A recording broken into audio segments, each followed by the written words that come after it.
शहर के एक व्यस्त चौराहे के कोने पर शांति देवी अपनी छोटी सी टोकरी लेकर रोज की तरह ताजी सब्जियां और हाथ से बुने जूट के झोले बेच रही थीं। उनकी उम्र 60 के पार थी, चेहरे पर झुर्रियां थीं, लेकिन आंखों में गजब का आत्मसम्मान था। शांति देवी की 2 बेटियां थीं, दोनों ही हीरे की तरह पली बड़ी थीं। बड़ी बेटी अवनी सिंह देश की सरहद पर फौज में मेजर थी, जिसकी दहाड़ से दुश्मन कांपते थे।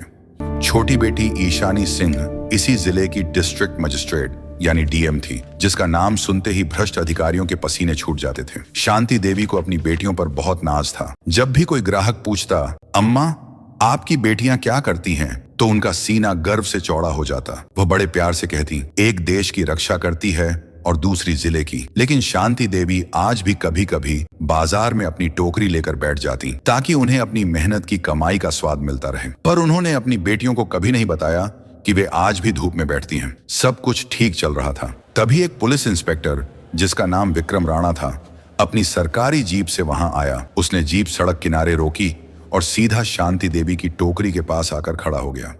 विक्रम ने टोकरी में से एक टमाटर उठाया और उसे दबाकर जमीन पर फेंक दिया। शांति देवी थोड़ी सकुचाई और बोली, साहब सब्जियां ताजी हैं, नुकसान मत कीजिए, आप चाहें तो तोल दूं। विक्रम राणा ने अकड़ते हुए जवाब दिया, हाँ दे, 5 किलो आलू और 2 किलो टमाटर। शांति देवी ने कांपते हाथों से सब्जियां तोलकर थैली में भर दी। विक्रम ने पैकेट लिया और बिना पैसे दिए अपनी जीप की तरफ मुड़ने लगा। शांति देवी ने हिम्मत करके हाथ जोड़ते हुए कहा, साहब मेहनत की कमाई है, बस इसके पैसे दे दीजिए। यही सुनते ही विक्रम राणा का पारा चढ़ गया। उसने गुस्से में मुड़कर पूरी टोकरी उठाई और सड़क की दूसरी तरफ नाली में फेंक दी। टोकरी पलट गई और सारी सब्जियां कीचड़ में बिखर गईं। शांति देवी हक्की बक्की रह गईं। उनकी आंखों में आंसू भर आए। उनकी मेहनत और इज्जत दोनों ही सड़क पर कुचली जा रही थी। आसपास भीड़ जमा हो गई थी। लोग तमाशा देख रहे थे, लेकिन किसी की हिम्मत नहीं हुई कि उस वर्दी वाले से कुछ कहे। विक्रम ने अपनी मूंछों पर ताव दिया और वहां से ऐसे चला गया जैसे कुछ हुआ ही ना हो। की भीड़ में से किसी ने मदद नहीं की, लेकिन पास के ही एक लड़के राहुल ने यह सब अपने मोबाइल फोन में रिकॉर्ड कर लिया था। उसे पता था कि शांति अम्मा की एक बेटी फौज में है। उसने कहीं से मेजर अवनी का नंबर निकाला और तुरंत वह वीडियो व्हाट्सएप पर भेज दिया। नीचे लिखा, दीदी देखिए आज बाजार में आपकी मां के साथ क्या हुआ। हजारों किलोमीटर दूर लद्दाख की बर्फीली चोटियों पर मेजर अवनी सिंह अपनी यूनिट के साथ गश्त कर रही थी। तभी उसके फोन पर मैसेज टोन बजा। उसने वीडियो प्ले किया। जैसे जैसे वीडियो आगे बढ़ा, अवनी के चेहरे का रंग बदलता गया। उसकी शांत आंखें गुस्से से लाल हो गईं। जब उसने इंस्पेक्टर को अपनी मां की टोकरी फेंकते देखा, तो उसका हाथ अपनी सर्विस रिवॉल्वर की तरफ गया। उसकी मां, जिसने उसे पालने के लिए अपनी पूरी जिंदगी लगा दी, आज सड़क पर बेबस रो रही थी। अवनी का मन किया कि अभी यहां से जाए और उस इंस्पेक्टर की खाल खींच ले। उसने तुरंत वह वीडियो अपनी छोटी बहन डीएम ईशानी को फॉरवर्ड किया और फोन लगाया। ईशानी उस वक्त कलेक्ट्रेट में एक लैंड माफिया के खिलाफ मीटिंग ले रही थी। बहन का फोन देख उसने मीटिंग रोकी। अवनी की आवाज में बिजली सी कड़क थी। ईशानी, मैंने तुझे एक वीडियो भेजा है, उसे देख अभी के अभी। ईशानी ने वीडियो देखा तो उसके पैरों तले जमीन खिसक गई। उसकी प्यारी मां सड़क पर बिखरी सब्जियों के लिए रो रही थी। ईशानी की आंखों में भी आंसू आ गए, लेकिन उसने खुद को संभाला। उसने कांपती आवाज में कहा, दीदी मैं ये बर्दाश्त नहीं कर सकती। अवनी ने गरज कर कहा, मैं आ रही हूं छुट्टी लेकर। ईशानी ने ठंडे स्वर में कहा, नहीं दीदी, आपकी जरूरत सरहद पर है, ये मेरा जिला है। मां को इंसाफ मैं दिलाऊंगी, कानून के तरीके से। आप चिंता मत करो। ईशानी ने फोन काटा और मीटिंग खत्म कर दी।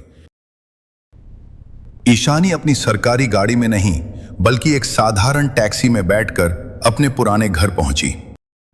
उसने अपने डीएम वाले कपड़े बदलकर एक साधारण सी फटी पुरानी साड़ी पहनी और सिर पर दुपट्टा डाल लिया। वो अपनी मां के पास एक बेटी बनकर जाना चाहती थी। घर पहुंचकर देखा तो मां एक कोने में बैठी रो रही थी। ईशानी ने उन्हें गले लगा लिया। मां, आपने मुझे बताया क्यों नहीं? शांति देवी ने सिसकते हुए कहा, क्या बताती बेटी, वो पुलिस वाला है, मैं नहीं चाहती थी तुम लोगों को कोई आंच आए। ईशानी ने मां के आंसू पूंछे और कहा, अब आप अकेली नहीं है मां, आपकी बेटी इस जिले की मालिक है। अगली सुबह ईशानी ने पीला सूट पहना, चेहरे पर दुपट्टा ढका और एक आम नागरिक की तरह उसी थाने पहुंची जहां विक्रम राणा तैनात था। थाने का माहौल वैसा ही था, भ्रष्ट और सुस्त। ईशानी डरते डरते विक्रम की मेज के पास गई। जी, मुझे शिकायत दर्ज करानी है। विक्रम ने उसे ऊपर से नीचे देखा। क्या हुआ? किसने छेड़ा तुझे? ईशानी बोली, साहब, कल आपने बाजार में एक बुजुर्ग महिला की सब्जियां फेंकी थीं। मैं उनकी बेटी हूं। बस आपसे गुजारिश है कि उनके पैसे दे दीजिए। ये सुनते ही विक्रम और वहां बैठा एसएचओ हंसने लगे। ओह, तो तू उस बुढ़िया की बेटी है? पैसे चाहिए? चल भाग यहां से, वरना तुझे भी अंदर कर दूंगा। ईशानी ने साहस दिखाया। लेकिन साहब, ये गैर कानूनी है। एसएचओ चिल्लाया, हमें कानून सिखाएगी? ए सिपाही, इसे ले जाओ और हवालात में डाल दो। सिपाही जैसे ही ईशानी का हाथ पकड़ने बढ़ा, बाहर से सायरन की आवाजें आने लगी। थाने के बाहर एक के बाद एक 10 लाल बत्ती वाली गाड़ियां रुकी। जिले के एसपी, डीएसपी और सारे बड़े अफसर भागते हुए अंदर आए। विक्रम और एसएचओ को लगा कोई मंत्री आया है। वे दोनों सावधान होकर खड़े हो गए, लेकिन तभी एसपी ने जाकर उस साधारण लड़की के सामने सिर झुकाया और कहा, गुड मॉर्निंग मैम, हमें आने में थोड़ी देर हो गई। विक्रम के हाथ पांव कांपने लगे। मैम, ये कौन है? एसपी ने दहाड़ कर कहा, ये इस जिले की नई डीएम मैडम ईशानी सिंह हैं। यह सुनते ही विक्रम और एसएचओ के चेहरे सफेद पड़ गए। उन्हें लगा जैसे किसी ने उनके सिर पर पहाड़ फोड़ दिया हो। ईशानी ने अपना दुपट्टा हटाया। उसकी आंखों में अब एक अफसर का तेज था। उसने कड़क आवाज में कहा, इंस्पेक्टर विक्रम राणा, आपने वर्दी की आड़ में एक बुजुर्ग का अपमान किया और रिश्वत मांगी। एसपी साहब, इसे अभी के अभी सस्पेंड कीजिए और इसके खिलाफ विभागीय जांच शुरू कीजिए। उसी वक्त थाने के गेट पर एक आर्मी की जिप्सी रुकी। मेजर अवनी सिंह अपनी पूरी वर्दी में वहां उतरी। उसने विक्रम के सामने जाकर उसकी आंखों में देखा। विक्रम की रूह कांप गई। अवनी ने उसके कंधे से सितारे नोच लिए और कहा, यह वर्दी तुम्हारी जागीर नहीं है। ये उन लोगों के लिए है जो रक्षा करना जानते हैं, भक्षण नहीं। विक्रम को हथकड़ी पहनाकर उसी की हवालात में डाल दिया गया। शाम को दोनों बेटियां अपनी मां के पास पहुंची। मां ने अपनी दोनों बेटियों को वर्दी में देखा तो उनकी खुशी का ठिकाना न रहा। अवनी और ईशानी ने अपनी मां के पैर छुए।